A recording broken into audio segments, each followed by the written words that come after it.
Some songs cross borders and become worldwide hits. Others don't. While America has been an undeniable trendsetter the last 80-odd years, not everything has been well received globally. Some of the biggest hits in America remain virtually unknown abroad. In no small way, these failed crossover hits can probably tell us a lot more about American culture than the ones that made it. What qualities do they possess that make them so intoxicating to freedom-loving, corn-dog-eating, tariff-dispensing Americans, yet so undesirable to anyone else? More importantly, does anyone think they can guess what these songs are? After reviewing thousands of pages of music charts from a huge range of countries, we set out to algorithmically determine what is the most American song. To have some extra fun, we asked Bandsplaining followers to give their best guesses, as well as fellow music YouTubers. And the winner is going to get a killer prize. As long as America seems to be closing itself off, we might as well explore what music we're going to be stuck with. And hey, in the process, maybe we'll find the next national anthem. Stay tuned.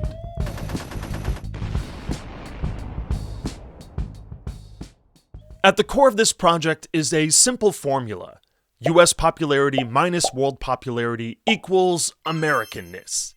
In other words, a song that was extremely popular in the US, but not very popular around the world, equals a high Americanness ranking. But what exactly is a popularity score, and how can this be calculated? There's a lot of different ways one could go about this. Social media mentions, Spotify streams, lunchbox sales. But we opted for a far simpler method. The Billboard Hot 100 has been tracking the top 100 singles every week since the 1950s. By assigning a point value for each week a song has appeared on the chart, with a higher value for a higher position, we can crudely calculate the popularity of every song. This graph shows every song that has appeared for at least 1 week, all 30,000 of them. You have Bohemian Rhapsody at 3,115 points. Born in the USA at 1162. Shaq's Men of Steel way down here at 76 points. Wasn't all that popular. Or Blinding Lights way up here at 8,089. Now, no offense to The Weeknd, but I thought it was a bit odd to see Blinding Lights take a 5-fold win over a song like Thriller. While it's true that Blinding Lights was on the chart a staggering 90 weeks, it's gotten a bit of help. Before 1991, Billboard would ask record stores to self-report their weekly sales, which meant that store owners could manipulate the data, such as by pushing whatever new shipment of records just came in.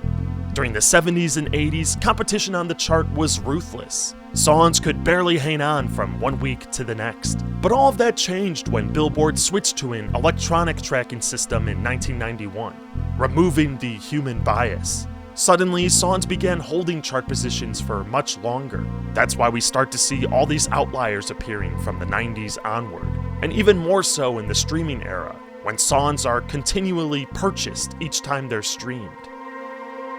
I didn't like the fact that, due to basically a technicality, songs released after 1991 were going to fare a much better chance of being the most American. So I'm going to add a slight penalty to each of these years. There, that's better. So we know what songs were popular in America. Now we just have to do the exact same thing for every other country in the world.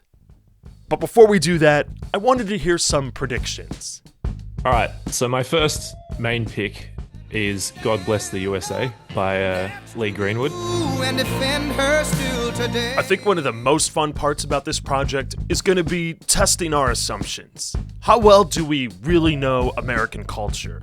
And does somebody who grew up outside of it perhaps have a better perspective? So I gathered some fellow music YouTubers from a variety of countries and asked for their best guesses. I know, because I spoke about it in a recent video, that he released it multiple times across multiple decades. I can't imagine it would have charted very high in any other country because it's pretty, uniquely American. I would be embarrassed for the country that allowed it to chart. Kind of a suck up move, you know? Yeah, it might have, in some random other country with a bit of like an American, Poland. yeah, something like No, that. no offense to Poland. It's just they have a really high approval rating of American presidents, way more than the U.S. My number one pick, I have Sailing by Christopher Cross. The yacht rock kind of AOR stuff. I think it's a very kind of American sound. I don't really hear a lot of it on the radio in Europe. Born in the USA by Bruce Springsteen. Even though this song is pretty huge, like all around the world, I am betting that this song stayed in the charts, in the US charts, for much longer. I went with Old Town Road. If I'm remembering correctly, I feel like it broke a charting record. And also because it's kind of so silly, it's like faux pop country with like some trap elements. I also asked them to pick 2 runner-ups. This way, if nobody does pick the top song, we can add their scores together to choose our winner. My runner-ups, I've gone with American Pie by Don McLean. Long time ago, I can still remember. It seems to me like it's a pretty mainstay in like the American sort of folk songbook. I think Is that so. true, or have I? I mean, I have American Pie on my list as well, full disclosure. American Pie was also a top pick among Bandsplaining followers, as well as This Land Is Your Land and Born in the USA. Songs that have some reference to America in the title seem to be highly favored, which could be a misdirection. Is that just coincidence, or do you think Americans really, really like hearing about the country that they're in? Yes. For sure, yes. All right, because you are right about that. I just wanted to hear it from you. Number 2 pick, it's kind of a meme answer, but I have Picture by Kid Rock and Sheryl Crow.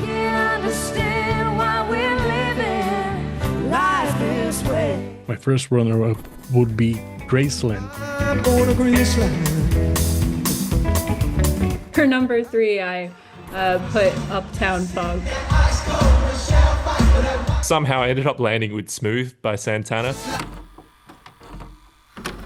I feel like there's a lot of sort of Latin American songs or Latin inspired songs that chart really high in the US, but not really anywhere outside of North or South America. I thought that maybe something from like the late 90s, kind of like radio friendly, kind of alternative rock stuff was pretty popular. I picked Third Eye Blind, and I decided to pick the song How's It Gonna Be? How's it gonna be? For my second runner-up, this is a wild guess and like pretty strange. Old MacDonald Had a Farm by the group Super Simple, because it has like 500 million views on YouTube. Old MacDonald had a farm, E-I-E-I-O. I don't know if kid songs are allowed on the Billboard Hot 100. Let me Google it right now. Yes, songs by children can appear on the Billboard Hot 100. That's not really what I was asking, but all right. Well, you know what? We're gonna leave it then. With that, the stage is set. What's at stake is only the most American prize of all time, an Applebee's gift card. There's nothing more to do now but cross your fingers. Before reading the results, I want to explain a little about how this data was compiled. Personally, I think this part is super fascinating, but to be fair to all viewers, I'm going to add a progress bar below. You could use it to skip to the results. So the challenge is how to collect this same chart data for the rest of the world, despite the fact that very few countries actually had official music charts until recently, and even those that didn't necessarily have the data easily available.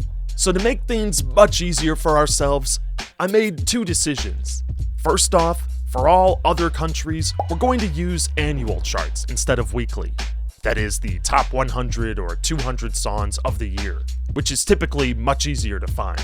Secondly, instead of trying to find data for all 193 UN-recognized countries, we're going to limit ourselves to 18, strategically chosen to give us a decent representation of the world. This is the list of countries we ended up using. It includes some of America's closest relatives and allies, countries that are likely to share a lot of crossover hits. as well as more distant countries, and even political adversaries. There's at least 2 countries from every continent, and I tried to choose larger ones that could generally represent their region. In a perfect world, there's a lot more I would have liked to have included, but time and availability of data were the biggest limitations. So just bear with me. Slowly, I began adding chart data to this massive spreadsheet, each row representing a different song. While I started out using only official charts, I quickly realized this wasn't going to be enough. For example, I really wanted data for Soviet-era Russia, but nothing like a music chart existed at that time. Instead, I managed to hack together a list based on record sales data and a range of radio station polls. It's not perfect, but as long as it gives us an idea what people were listening to in Soviet Chelyabinsk, it'll do. The other thing I had to accept is that not every country would have data for every year. Oftentimes, charts are made by a private company that ends up folding, and there's a gap for a few years before another company takes over. My solution was just to keep adding countries, so there's always about 12 represented each year, with multipliers being used to even things out. Now, consolidating everything onto one sheet was brutal. Each country would often spell artist or song names with slight variations, made even worse by my auto-translator. But I used a combination of tools to match song names based on probability, and this was how I learned that there was a Macarena Christmas edition. Beautiful. So with the chart data consolidated, we can finally calculate world popularity scores, just as we had done earlier for the US. And now, it's just a matter of running our formula.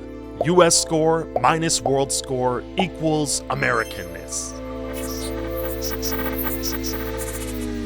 Huh. So where did our data go? Aha! As you can see, our graph now points in 2 directions. Songs that were more popular in our 18 sample countries now have a negative score. That Weekend song with its mega 4,300 points, well, now it's down here at negative 218. That's just what happens when you top the charts globally for 3 straight years. Also, you may have noticed this corner, which is dominated by holiday songs. This was basically due to a technicality, because I was looking at weekly charts for the US, where songs could sneak onto the chart each Christmas or Halloween, versus annual charts for the rest of the world where they could not. So I just decided to remove them. If you had predicted any holiday songs, I'll give you a moment to change your bet. Okay, and now the results. I think the best way to reveal the results is decade by decade. So first, what were the most American songs of the 1960s? And we'll throw 1959 in there too. These are the top 10 highest scores of the decade. In third place is Sunshine of Your Love by Cream. That's right, the British supergroup. Yeah, how's that happened? That's crazy. But the graph doesn't discriminate, and Sunshine of Your Love was significantly more popular in the US than anywhere else, where it spent 26 weeks on the chart. In second place is Jerry Wallace's rendition of Primrose Lane, an easy listening country song. Primrose Lane, life's a holiday on Primrose Lane. But in first place for the 60s is Motown hit Do You Love Me by the Contours.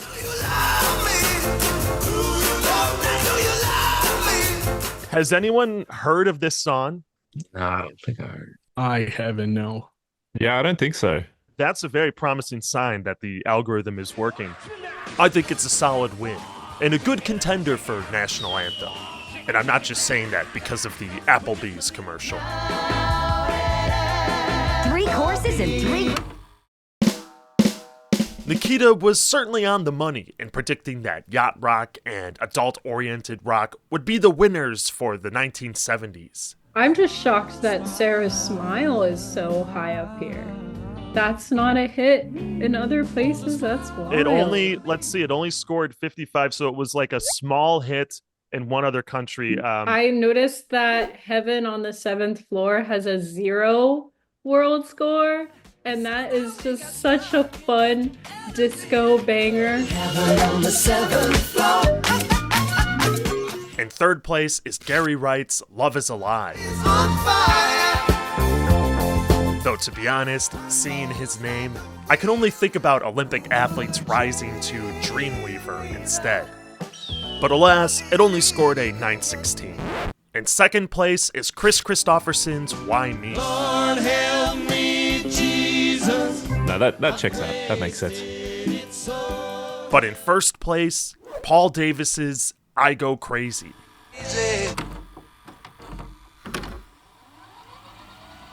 Anyone heard of it? No, I don't think so, no. At the time, it broke a record, spending 40 weeks on the chart.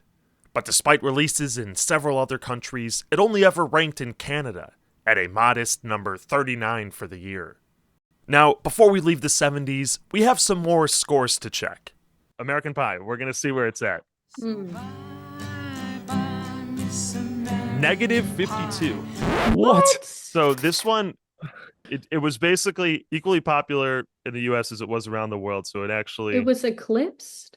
American Pie kind of makes sense because it was even a theme for a soap opera here in Brazil. Oh, was it?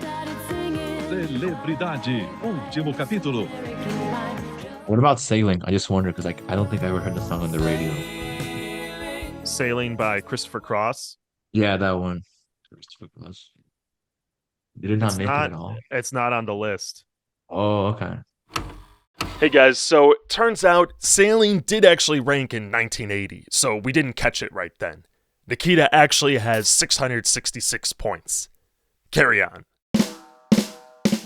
Now to the 1980s. Besides John Cougar Mellencamp, we have a list of artists that never came up in anyone's predictions. Michelet's No More Lies, Benny Mardones's Into the Night, with its questionable lyrics, 16 years old, leave her alone, they say. Quite surprising is Moving Pictures at number 4, an Australian band that had a surprise hit in the States. It isn't fair, I've had enough. There's another version of it by this other Australian singer who's a bit of like a sort of cult legend because he came second in Australian Idol, and the whole thing is that he got robbed of his win. But in third place, Jessie's Girl by fellow Aussie Rick Springfield. He's Australian? Is he really? Well, what happened to your accent? Every now and then it just popped I in. know, mate. A couple of beers and it comes right out. In second place is Eddie Rabbit with Crystal Gale.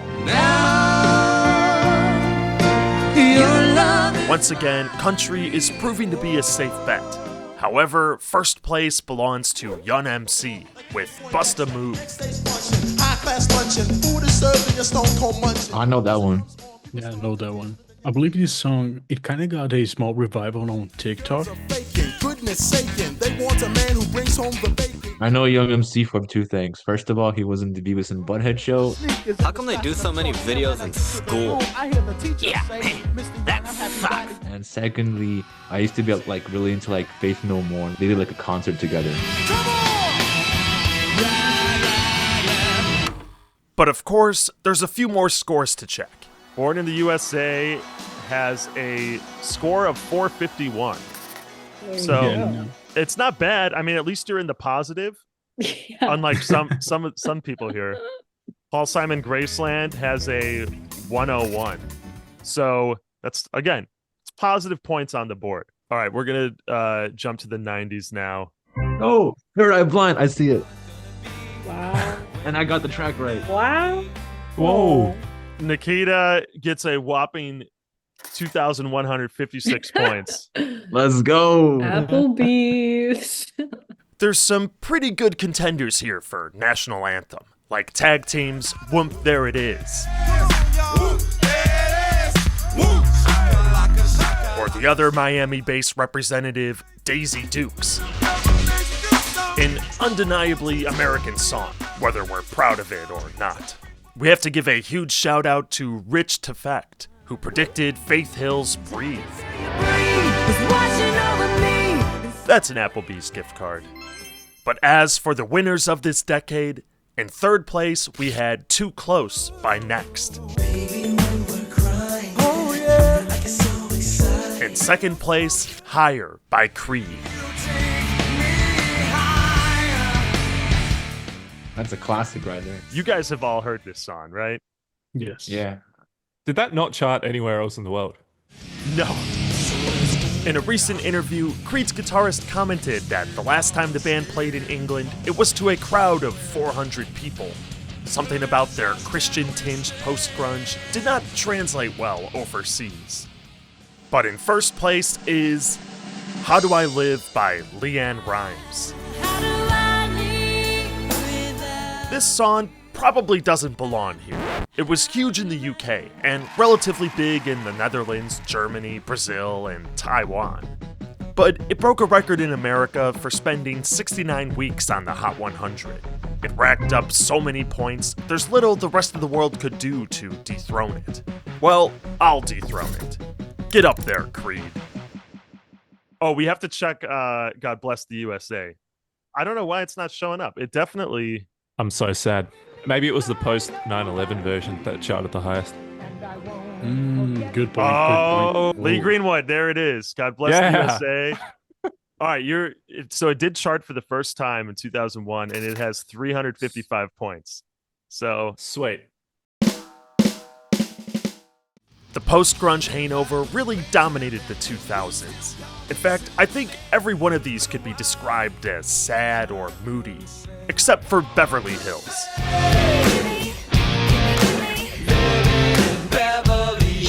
We needed that. If you want to destroy my sweater. As another side note, I never realized how the outro of Unwell has this little banjo part in it. Catering much? In third place is Faith Hill's The Way You Love Me. In second is You and Me by Lifehouse. And in first place, Before He Cheats by Carrie Underwood.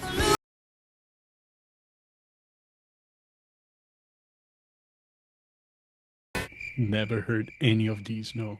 You've never heard Before He Cheats? That was like one of the first times that I remember, oh, this is a country song that's so high up on pop radio.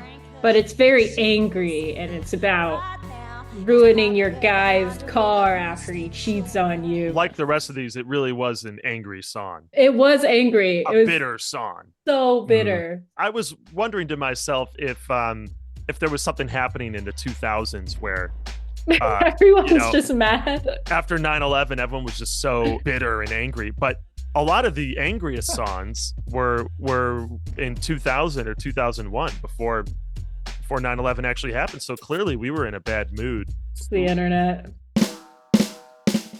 For the 2010s, we have a mix of pop and country. At number 3 is AWOL Nation's Sail. I remember that one.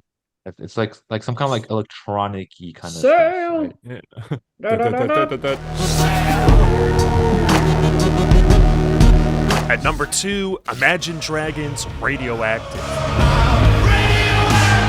Another song that was super popular around the world, but just had such an enormous US score, it stayed in the running. Yeah, Radioactive is super strange being in this list because also it is a huge song here in Brazil still. Yes. I'll really find it quite funny if that's the most American song of all time. I know, it's almost like the guy who made this thing up, if that happens. But at number 1 is a song that's definitely earned its place. Florida Georgia Line with Nelly performing Cruise.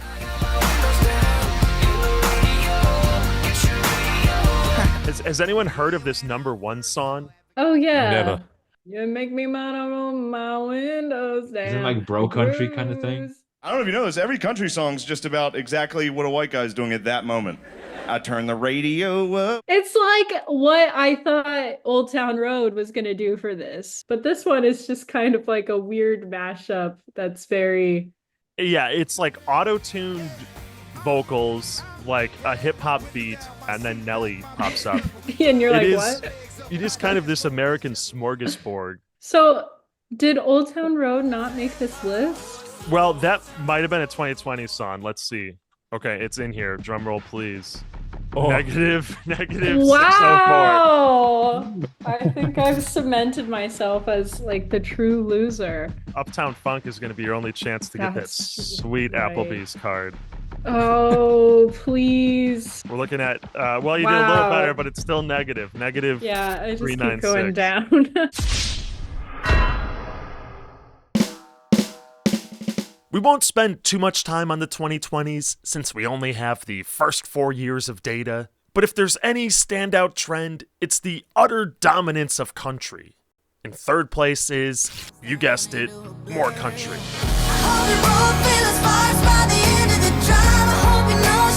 In second place is Snooze, one of only 2 non-country tracks in the top 10. She's quite big here as well. No, she's huge. And in first place is, take a wild guess, Morgan Wallen yet again with You Proof. Unless he suddenly gets more popular in Europe, it's really shaping up to be the decade of Morgan Wallen.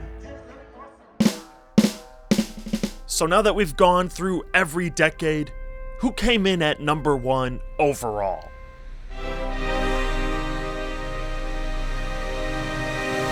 Carrie Underwood, Before He Cheats. That's the new national anthem.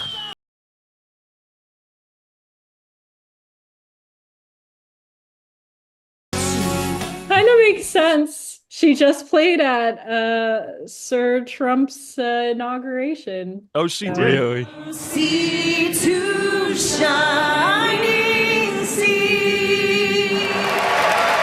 Would have been sick if like Creed was number 1 though. I swear that would have been so awesome.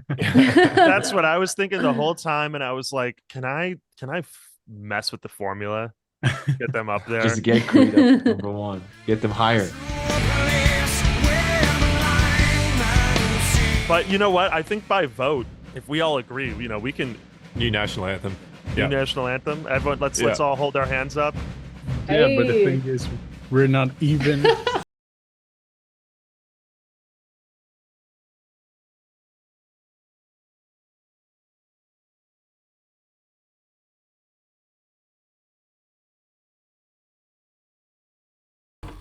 But who among the 4 walks away as the winner? I think we know. I think we know who. I think we know who won. Wait, where was Smooth? Where was Smooth? Oh yeah, good point. This could make or break. Whoa! Oh! 1502.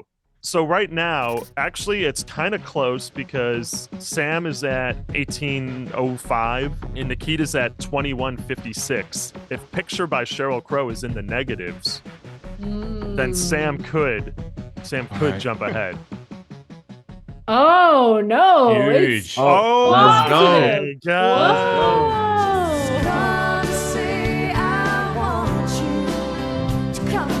All right, well, I get the American passport now.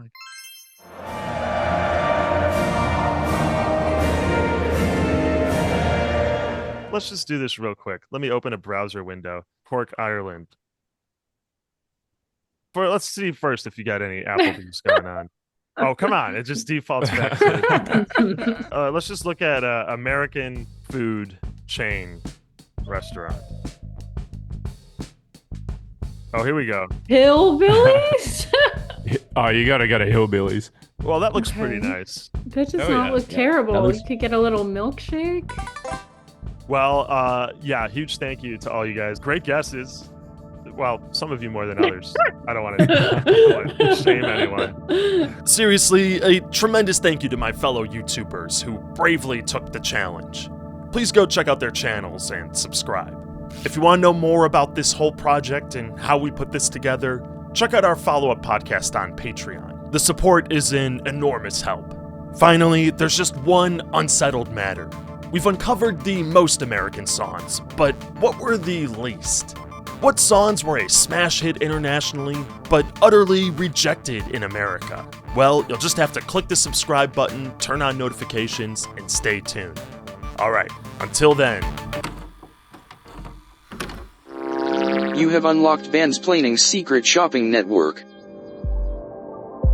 What you're listening to is sound generated by the Endel app, sponsor of today's video. As you can see, I have it on focus mode and fine-tuned to be a bit more fluid and easy. But if I want to kick things up a notch, I can go more structured and intense. Endel is a generative sound app with an emphasis on wellness.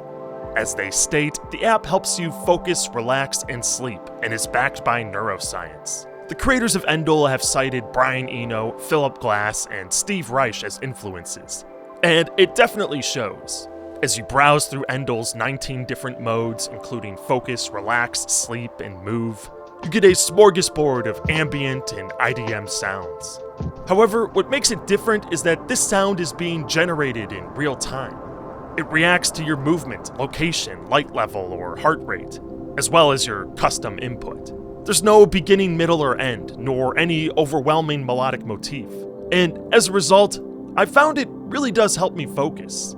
It kind of strikes that perfect balance between engaging your brain, but not hogging your attention. If there's any downsides to the app, I would say for one, it's quite focused on the ambient electronic side of things, which works for me.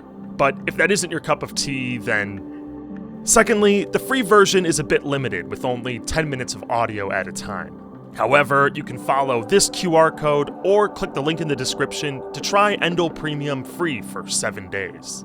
If nothing else, check it out, take a glimpse at where music might be headed to in the future. Alright, see ya.